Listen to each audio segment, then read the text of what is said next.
Right now, somewhere in the world, someone is sitting in a dentist's chair with their mouth numb, watching a tiny screen on the ceiling while a machine quietly fixes a problem they can't even feel. You complain if the appointment runs 10 minutes late. You complain if the gas wears off too fast. For most of human history, none of that existed. No numbing gel, no drill, no anesthesia, no painkillers you could swallow in 30 seconds. Just you, a screaming nerve buried in bone, and absolutely nothing standing between you and the pain. So what did people actually do? Around 49,000 years ago, in a cave in northern Spain called El Sidrón, a teenage Neanderthal was in serious trouble. He had a visible abscess on his jawbone, the kind that would have caused him constant grinding pain. On top of that, he had an intestinal parasite that gave him chronic diarrhea. He was, by any measure, a sick kid with nowhere to go and no one who could explain what was happening inside his own body. In 2017, a team led by microbiologist Dr. Laura Weyrich at the University of Adelaide extracted ancient DNA straight out of the calcified plaque still stuck to his teeth. And what they found stopped the whole field cold. He had been eating poplar bark, which naturally contains salicylic acid, the same compound that's the active ingredient in modern aspirin. He had also consumed a moldy plant matter containing penicillium, the exact mold that decades later would give us penicillin. A Neanderthal, tens of thousands of years before anyone had a microscope, anesthesia, or the faintest idea what bacteria even were, appears to have been self-medicating a dental infection with a natural painkiller and a natural antibiotic at the same time. Here's what's wild about that. This wasn't a fluke either. A separate study back in 2012 had already found chamomile and yarrow in the plaque of other Neanderthals from the same cave, plants with no nutritional value whatsoever, which means they were eating them on purpose. For some effect they understood, even if they had no words for anti-inflammatory or antibiotic. Long before our species even existed in that part of the world, someone was already trying to fight tooth pain with chemistry. They just didn't know that's what they were doing. So if even Neanderthals knew enough to reach for the right plant, you'd assume early humans, the actual ancestors of everyone watching this, had it figured out too. Except the next part of the story makes everything worse before it gets better. For decades, the standard theory in anthropology was simple. Hunter-gatherers ate meat, nuts, and wild plants, and their teeth were basically fine. Cavities, the story went, were a problem we invented for ourselves the moment we started farming grain. Then, in 2014, a research team from Oxford and the Natural History Museum in London, led by Dr. Louise Humphrey, examined 52 sets of teeth from a cave called Taforalt in Morocco. These remains were 15,000 to 13,700 years old, thousands of years before agriculture existed anywhere on Earth. And the teeth were a disaster. More than half of them showed cavities. Only 3 out of 52 skeletons had none at all. The cause turned out to be acorns. These people were eating enormous quantities of acorns, ground into a sticky, starchy paste, which is basically the same thing as feeding a cavity-causing bacteria its favorite meal 3 times a day. Dr. Isabelle de Groot, who worked on the project, put it plainly. These people's mouths were riddled with both cavities and abscesses, and they would have suffered from constant toothache. Not occasional, constant. For thousands of years, an entire population was walking around with a level of dental pain that would send any of us straight to an emergency room, and there was no emergency room. There was no painkiller. There wasn't even a name for what was happening to them. Now here's where it gets almost unbelievable.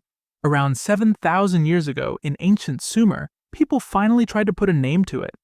They couldn't see bacteria, obviously. Microscopes were thousands of years away, so they came up with the only explanation that made sense to them.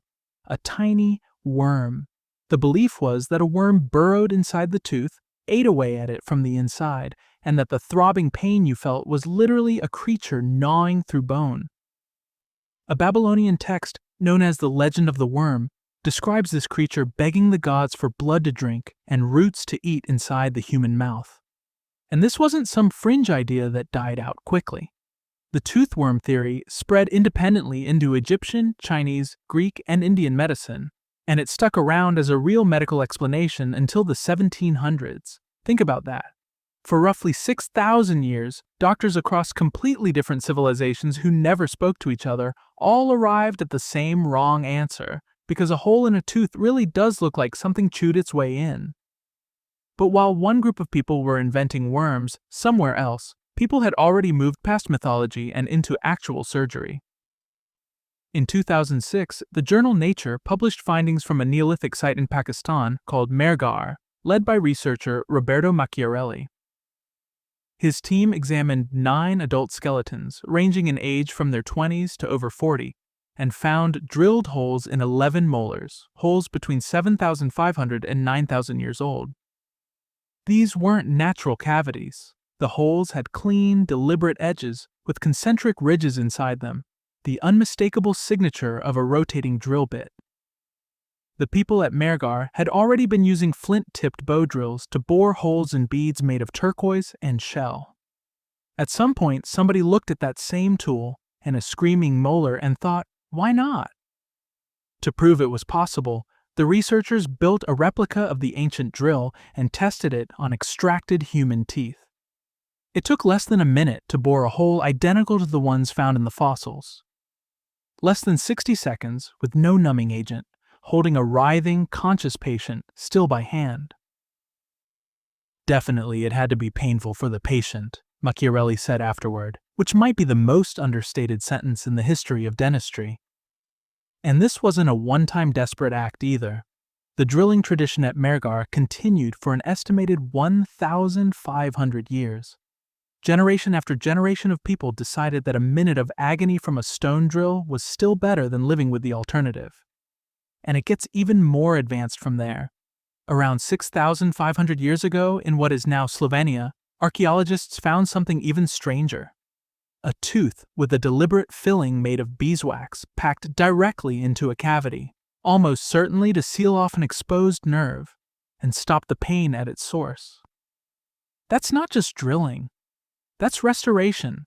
Someone, thousands of years before the word dentist existed in any language, had already figured out cause, treatment, and a functional material to finish the job. So here's the full picture laid out from the very beginning. Roughly 50,000 years ago, a sick Neanderthal teenager was already chewing on plants that happened to contain real painkillers and real antibiotics, with zero understanding of either word. 15,000 years ago, hunter-gatherers who'd never planted a single seed were already suffering from widespread cavities because of something as simple as acorns. 9,000 years ago, people in Pakistan were holding each other down and drilling straight into nerve endings with sharpened stone because the alternative was worse. 7,000 years ago, civilizations on opposite sides of the world all decided, independently, that a worm was eating their teeth from the inside, and that explanation survived for 6,000 years. And 6,500 years ago, someone packed a hole in a molar with beeswax and basically invented the filling. None of these people had anesthesia. None of them had antibiotics they actually understood. None of them had so much as an aspirin bottle. What they had was pain bad enough to make drilling into your own skull sound reasonable, and just enough curiosity, courage, or desperation to try something, anything, rather than simply suffer in silence. You're going to wake up tomorrow, and if your tooth so much as twinges, you'll take a pill or you'll book an appointment and have it fixed in 20 minutes under full anesthesia, and by dinner, you won't even remember it happened. That convenience isn't normal. It's not even close to normal. It's the tiny, hard-won final step at the end of a process that started with a frightened teenager chewing on bark in a cave 50,000 years before either of you ever had a reason to meet.